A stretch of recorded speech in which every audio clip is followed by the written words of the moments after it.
trade experts are concerned that China could make it harder for the US to prevent its own military hardware. Most minerals used to make many weapons are refined in Beijing, triggering fears the country could cut off supply.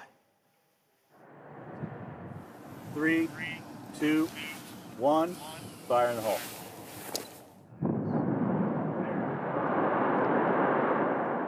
Blasting through the rock Very good.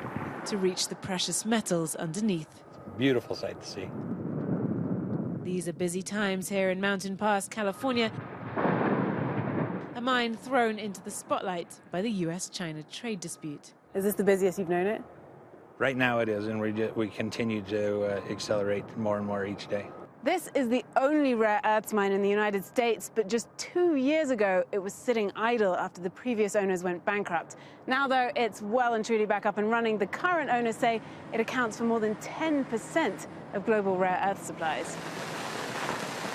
Rare earths are 17 naturally occurring elements, crucial ingredients in everything from cell phones to electric cars. This is very valuable product right here. The co-chairman of the mine, James Litinsky, is aware he's leading a lone US competitor in an industry dominated by China, where labor costs are cheaper and environmental rules less strict. So right now, everything you produce, everything goes to China. Yes, that's correct. That's because China processes much of the material from other countries, currently producing 90% of the world's supply.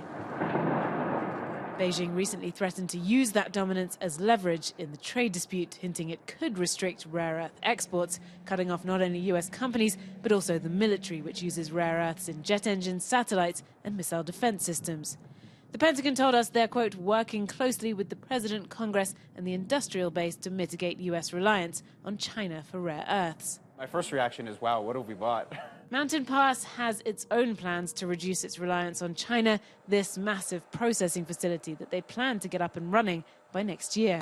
A recognition that could help turn this mineral-rich soil into an American rare earths revival.